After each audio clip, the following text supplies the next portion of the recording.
Good day. For this presentation, we'll be talking about educational websites and doing an analysis and a critique.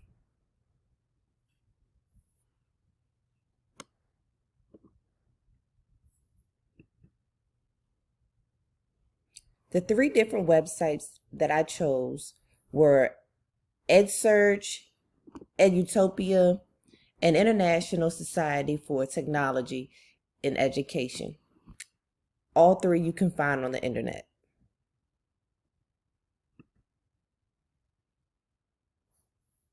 The first website that I chose was Edsearch.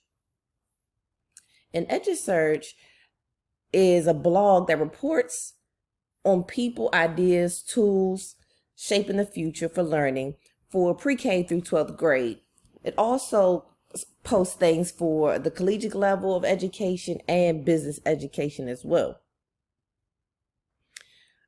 This blog is made up of a community of education teachers and business visionaries. The goal of all of these people are to aim to bridge the information gaps that often exist between those who drive change education and those people that those educators serve. EduServe was created back in 2011, and it tries to connect merging community of educators, entrepreneurs, and educators. When it first started, it was just a newsletter, and it's grown now to a blog that just about anybody can find and use online. What they do, they use newsletters, commentary, and analysis about people, ideas, and tools shaping the future for, like I said before, pre-K through 12th grade through higher education. You can find newsletters that rely on the latest stories for education and business. You can also find weekly podcasts on Edsearch. Research and journalism projects that investigate and they kind of make sense of complex education issues, and it helps other people build their education technology. Based on the research that other people have done, they can make better decisions to improve their teaching and learning.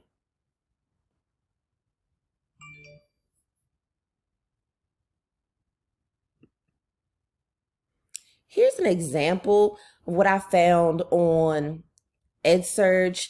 It's a podcast, and this podcast I found quite interesting because it was talking about students that have different thinking speeds and more inclusion and differentiated learning. And the title was Students Have Different Thinking Speeds. Inclusive Teaching Means Realize That. And this was a 38-minute podcast that had a talk with a professor named Barbara Oakley. She was from Oakland University. And it was about how teachers should assess the diversity of thinking skills in their classrooms, and it gives tips for adjusting your teaching. What I liked about this is not only that it was an article, but also that it was a podcast, so I could actually watch it and go back and play it and listen, because I found it to be more, it kept my attention a little more than just reading.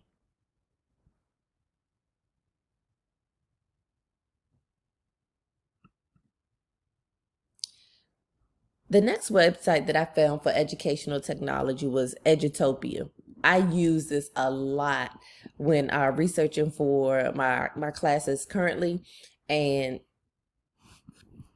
it's a website for kindergarten through 12th grade schools to show how they can adopt or adapt best practices and tell stories of innovation and continuous learning in the real world.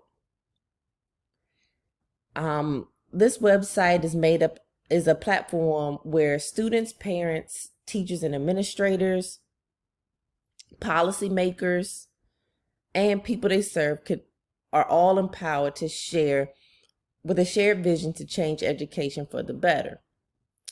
Their vision is that all students can acquire and effectively apply the knowledge, aptitudes, and skills necessary to thrive in their studies, careers, and adult lives.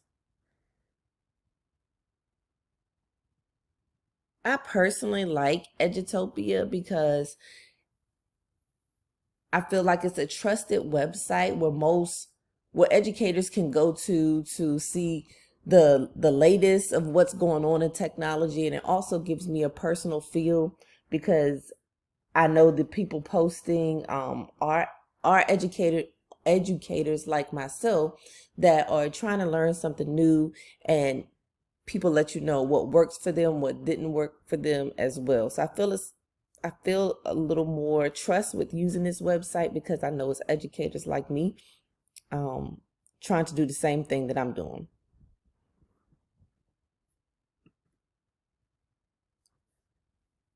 An example of the content found on Edutopia, I'm using an article called "Why Are Some Kids Thriving During Remote Learning?" And this was an article by Nora Flemings, and it offers observations from teachers on why some students were thriving during the digital period during COVID.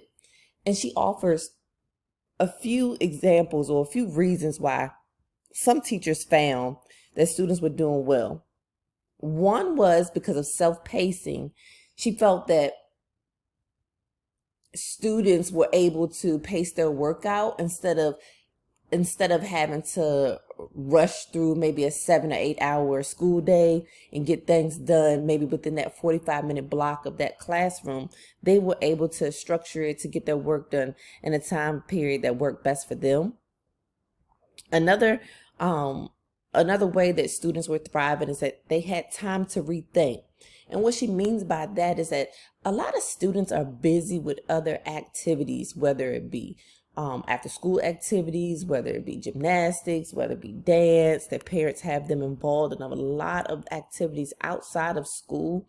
And during that COVID period, most people weren't going places. So students had time to rethink the assignments. They weren't so rushed and so busy. The world and everything in it just kind of slowed down. Another thing that she gave was lowered stakes.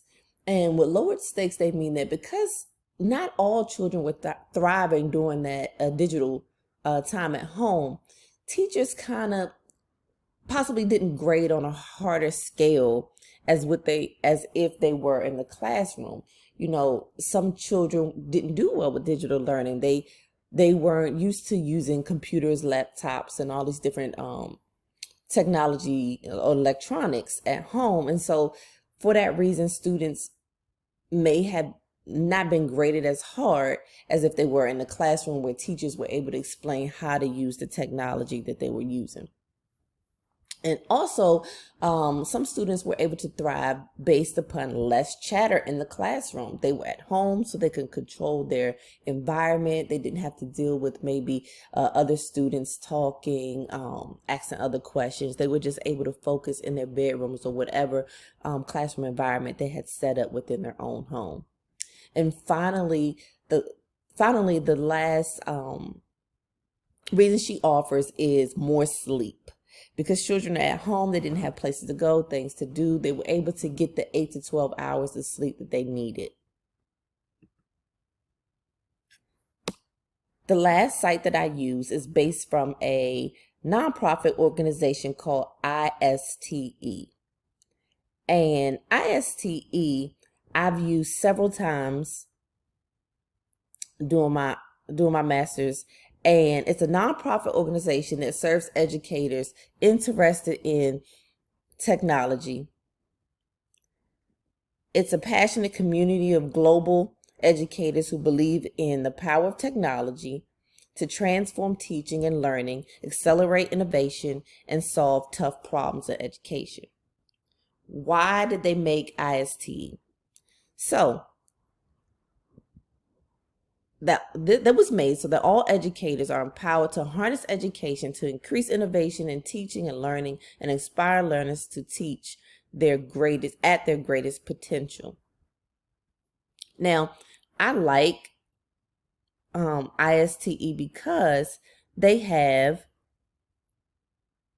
a 14-week professional learning certification program, and it develops a 6-month portfolio application and a review process.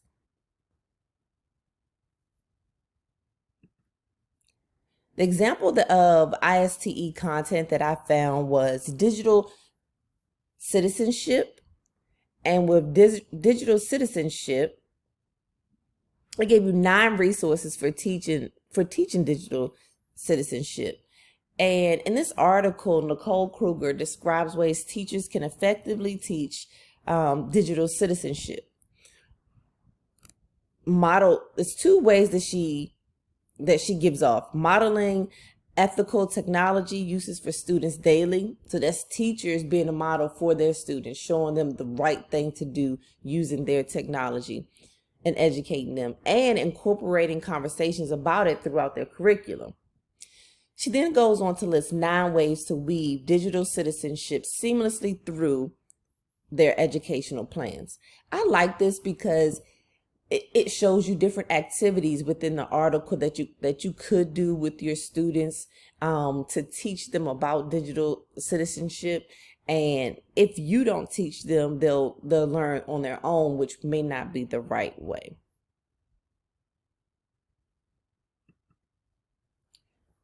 These are the 3 articles that I chose that I found that I use most often when learning about technology education. And these are the references that you may want to go back to refer to if you want to learn more. Thank you for your time.